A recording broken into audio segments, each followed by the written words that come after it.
नमस्कार। आज इस वीडियो में हम अभ्यास करेंगे एक ऐसे आसन का जो समर्पण, विनम्रता और कृतज्ञता का प्रतीक है। इस आसन का नाम है भूनम आसन। भू का अर्थ होता है धरती और नम का अर्थ होता है नमस्कार या झुकना, स्वयं को समर्पित करना।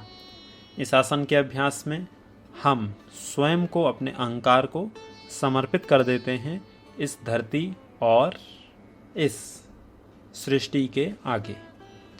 इस आसन के अभ्यास के लिए सबसे पहले अपने स्थान पर दंड आसन में बैठ जाएंगे।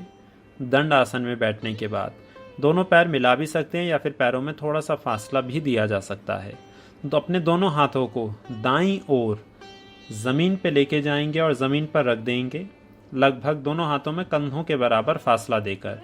सांस भरेंगे, सांस बाहर छोड़ते रहेंगे, कोहनियों को मोड़कर धीरे धीरे नीचे की तरफ झुकते रहेंगे और माथे को ज़मीन पे स्पर्श कर देंगे। लगभग 10 सेकंड से 30 सेकंड तक यहाँ पर रोक कर रखेंगे और पूरा खिंचाव अनुभव करेंगे कमर पे, जंघा पे, पीठ पे, पेट पे। और फिर उसके बाद में इस आसन का अभ्यास दोनों तरफ से 2-2, 3-3 बार तक करेंगे। भूनम आसन के अभ्यास से रीढ़ की हड्डी, कंधे और पीठ लचीली बनती है। पेट की चर्बी और कमर की चर्बी कम होती है। पाचन तंत्र सक्रिय होता है, जिसके परिणाम स्वरूप वायु विकार और कब्ज जैसी समस्याओं में लाभ मिलता है। पैर, जंघाएं और कमर की मांसपेशियां मजबूत बनती हैं।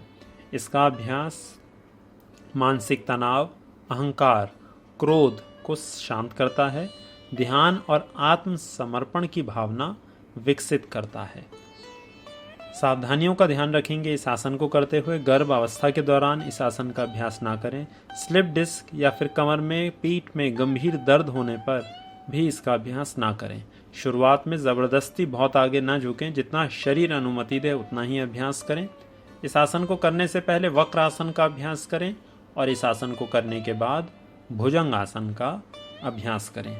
इन सारी बातों को ध्यान रख के इस आसन का अभ्यास करें, जिससे आपको किसी प्रकार की कोई हानि ना हो और इस आसन के पूरे लाभ भी प्राप्त हो सकें।